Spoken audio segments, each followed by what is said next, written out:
অনেকদিন দেশের অর্থনীতি নিয়ে কথা বলা হয় না। ইনফ্যাক্ট আপনারা যারা আমাকে একদম প্রথম থেকে শোনেন তারা জানেন আমি আমার চ্যানেলের শুরুর দিকে একটানা মূলত অর্থনীতি নিয়ে কথা বলেছিলাম। তখন বাংলাদেশের অর্থনৈতিক ডিজাস্টার শুরু হচ্ছে, ডলারের ক্রাইসিস, আমাদের রিজার্ভ ক্রাইসিস শুরু হলো এবং এটাকে ভিত্তি করে নানা রকম ঘটনা ঘটতে থাকলো। এর মধ্যে পলিটিক্যাল অন্যান্য অনেক ইস্যু নিয়ে কথা বলতে বলতে বিশেষ করে ৫ তারিখের পর থেকে এত নতুন নতুন সব ইস্যু আসছে, সেগুলো নিয়ে কথা বলতে অর্থনীতি নিয়ে খুব বেশি কথা বলা হয় না।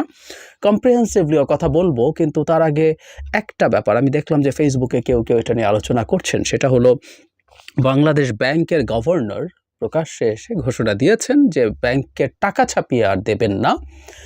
এই সিদ্ধান্ত তিনি পাল্টাচ্ছেন। আমরা দেখেছি ২২,৫০০ কোটি টাকা ছাপিয়ে দেওয়া হয়েছে ৬টা ব্যাংকে। ব্যাংক ৬টা হলো ন্যাশনাল ব্যাংক, ফার্স্ট সিকিউরিটি ইসলামী bank, Exim bank, union bank, global ইসলামী ব্যাংক ও সোশ্যাল ইসলামী ব্যাংক। এটা তার আগের অবস্থান থেকে সরে আসা, কারণ তিনি দায়িত্ব নেওয়ার পর খুব কঠোর ভাষায় বলেছিলেন যে আগের সরকার টাকা ছাপিয়ে ব্যাংককে দেওয়ার কারণে দেশের মূল্যস্ফীতি তৈরি হয়েছে, সেটার মাসুল আমরা এখনও দিচ্ছি। ফলে যেটা হয়, উনি বলেছেন, বা তার আগে থেকে, বিশেষ করে গত বছর যখন বা ২ বছর আগে থেকে যখন সরকারের অর্থনৈতিক সংকট শুরু হয়েছিল আওয়ামী সরকারের, তখন এই সব বিষয় কিছু বেসিক অর্থনীতির ইস্যু আমরা অনেকেই বুঝতে শুরু করলাম, আমরা বুঝলাম। তো তখন থেকে এই ঘটনাটা আমরা জানি যে টাকা ছাপিয়ে দিলে বাজারে টাকার সরবরাহ বাড়ে এবং যত দেখা যায় তত না, তার চেয়ে বেশি বাড়ে। কারণ ২২,৫০০ কোটি টাকা মনে হচ্ছে দেখে, কিন্তু এইভাবে ছাপিয়ে দেওয়ার ফলে এগুলোর মাল্টিপ্লায়ার এফেক্ট হয়। এগুলো ৪ গুণ ৫ গুণ পর্যন্ত ইম্প্যাক্ট তৈরি করে বাজারে। সুতরাং অঙ্কটা অনেক বড়, ছোট না। তো ফলে এটা আমরা বুঝি, বাজারে যদি টাকার সরবরাহ বেড়ে যায়, একই পণ্যের পেছনে বেশি টাকা দৌড়াবে, সুতরাং টাকার মূল্য কমে যায়। এটাই মূল্যস্ফীতি, এটাই ইনফ্লেশন, এটাই হবার কথা। ফলে তিনি এটা করবেন না বলেছিলেন, কিন্তু তিনি এটা করলেন, বা আমরা এভাবে বলবো করতে বাধ্য হলেন। এখন অনেকে লিখছেন এতে মূল্যস্ফীতি হবে, শর্ট টার্মে আসলে হবেও, কিন্তু আসলে কি করার ছিল, কি করতে পারতেন তিনি? আমরা জানি শেখ হাসিনার লুটপাটের মাসুল হিসেবে আমাদের অর্থনীতি যথেষ্ট সংকটের মধ্যে দিয়ে গিয়েছে এবং এখনও যাচ্ছে। আমরা জনাব মনসুর, আমাদের গভর্নরের এই প্রশংসা করব যে তিনি আসার পর থেকে অনেক ক্ষেত্রে যথেষ্ট ভালো পদক্ষেপ নিয়ে অর্থনীতির আস্তে আস্তে স্টেবিলিটির দিকে নিয়ে যাচ্ছেন, এবং উইচ ইজ ভেরি ইম্পর্ট্যান্ট, তিনি খুব বেশি উদ্ভট অতিরঞ্জিত আশাবাদ দেখাচ্ছেন না। অর্থনীতি সেরে ওঠার জন্য সময় লাগবে, মূল্যস্ফীতি নিয়ন্ত্রণে আসার জন্য সময় লাগবে, কত সময় লাগবে, এই ধরনের প্র্যাকটিক্যাল তথ্য দিয়ে উনি কথা বলছেন। এটা চমৎকার। ফলে যেটা হয়েছে, উনি স্টেবল করেছেন, কিন্তু যে ইম্প্যাক্ট তৈরি হয়েছিল, যেমন যে ৬টা ব্যাংকে টাকা দিতে হলো, এই ৬টা ব্যাংক লুট হয়েছে অনেক আগেই। আরও ২-১টা ব্যাংকও আছে। আমরা খেয়াল করবো আমাদের আশপাশে, মানে মিডিয়াতে অত না আসলে আমাদের আশপাশে আমরা একটা তথ্য খুব শুনছিলাম এর মধ্যে, ওই ব্যাংকে গেছি, ওরা তো এই চেকটা ক্যাশ করে দিতে পারেনি, আমার তো টাকা পাচ্ছি না, এবং এক ধরনের ভীতি তৈরি হচ্ছে। এই ফিসফিসানিটা আসলে আস্তে আস্তে ছড়িয়ে পড়ছে। এখন এই ব্যাংকগুলোকে টাকা দেওয়ার ফলে যেটা হবে, গ্রাহকরা তাদের ইচ্ছে মতো টাকা তুলতে পারবেন।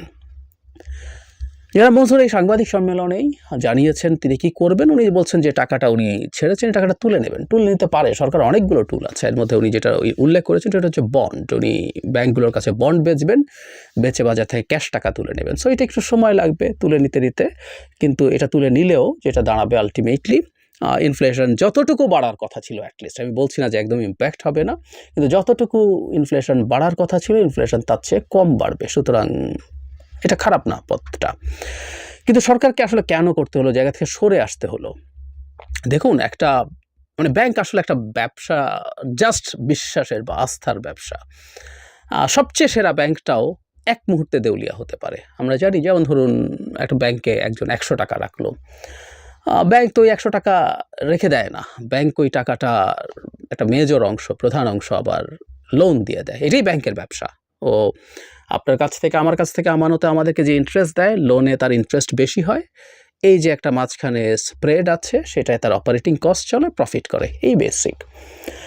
কিন্তু কোনো একটা দিন, তার মানে একটা ব্যাংকে যে পরিমাণ আমানত আছে, লোন দেয়ার যে পরিমাণ বাইরে চলে গেছে, ব্যাংকের কাছে আসলে ওই আমানতের আশপাশের অ্যামাউন্টও থাকে না, তার রেসিডুয়াল। সেটা কতটা রাখে, সে দেখে যে মানুষ কি পরিমাণ টাকা তোলে, ডে টু ডে লাইফে তার কত খরচ হয়, এই ধরনের একটা গ্রস হিসাব রাখে। কিন্তু সব মানুষ যদি একদিন ব্যাংকে গিয়ে তার টাকা চাইতে শুরু করে, এটা ব্যাংকটা, পৃথিবীর সবচেয়ে শক্তিশালী ব্যাংকটাও মুহূর্তেই দেউলিয়া হয়ে যাবে। এটাই বেসিক। কারণ ওই টাকা ব্যাংকে নাই, ওই টাকা আরেকজনের কাছে ইন্টারেস্টে লোনে গেছে, সে এটা আস্তে আস্তে ধাপে ধাপে, কারো কোনো লোনের মেয়াদ 3 বছর, 5 বছর, 10 বছর, এরকম নানান মেয়াদের লোন। ফলে ব্যাংকের আস্থা নষ্ট হওয়া কিন্তু ভয়ঙ্কর ব্যাপার। এখন বাংলাদেশে যদি এই রুগ্ন ব্যাংকগুলো আস্তে আস্তে আস্থা এমন বিপদে পড়ে যায়, তখন কিন্তু অন্য ব্যাংকগুলোর ওপরেও আস্থার সংকট তৈরি হয়, পুরো ব্যাংকিং ব্যবস্থার উপরে আস্থার সংকট তৈরি হয়। 3, 4, 5টা ব্যাংক যদি দেউলিয়া হয়ে যায়, 5-10 হাজার টাকাও দিতে পারছে না, এই ধরনের তথ্য এর মধ্যে আসছিল। ওটা যদি হয়, অন্য ব্যাংকগুলোর উপরে চাপ পড়বে, সবাই মধ্যে আতঙ্ক তৈরি হয়ে যাবে যে ব্যাংকে তো মনে হয় টাকা নেই, সুতরাং যাও তাড়াতাড়ি গিয়ে টাকা তুলতে থাকো। ফলে মাঝারি ভালো, অনেক ভালো, খুব ভালো, বিভিন্ন মানের ব্যাংকগুলো, সবচেয়ে ভালো ব্যাংকগুলোর উপরে মারাত্মক চাপ তৈরি হতে পারে, ওগুলো দেউলি হওয়ার পরিস্থিতি হতে পারে। সুতরাং এটাকে সরকার আসলে সামাল দিতে চেষ্টা করেছে। সামাল দেওয়ার, অন্তত এই সময়ে কোনো একটা ব্যাংককে বন্ধ হয়ে যাওয়া, মরে যেতে দেয়া, অর্থনীতির অনেকেই এটা বলেন যে ব্যাংক ফেল করে তাকে মরে যেতে দেয়াই উচিত, কিন্তু এটা সে সময় না। বাংলাদেশের অর্থনীতি খুবই টার্মোইলের মধ্যে দিয়ে যাচ্ছে, এই সময়ে ব্যাংকগুলোকে বাঁচিয়ে রাখা, সো দ্যাট পুরো ব্যাংকিং সিস্টেমের উপর অন্তত আস্থাটা ইনট্যাক্ট থাকে, সেটাই তারা করেছেন।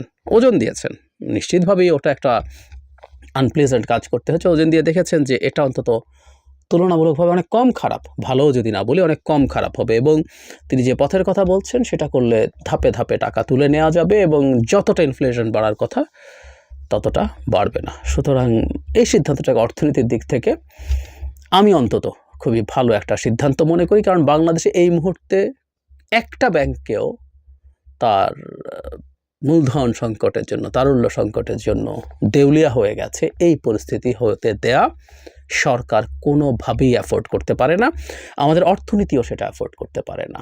সুতরাং আমাদের ভবিষ্যতে এটুকু মনে রাখতে হবে, এবং আমি চাই সরকারের দিক থেকে কমিউনিকেশনটা আরও বাড়বে। আমি গভর্নরের কথা বললাম, তিনিও কোনো ম্যাজিকের কথা বলছেন না। শেখ হাসিনা লুটপাটের মাসুল আসলে আমাদের আরও বেশ কিছুদিন দিতে হবে। আমি নিজেও এটা নিয়ে বিস্তারিত কথা বলবো, কেন দিতে হবে এবং সেটা কবে নাগাদ আমরা একটু সুস্থির অবস্থায় আসতে পারি, সেগুলো নিয়ে কথা বলবো।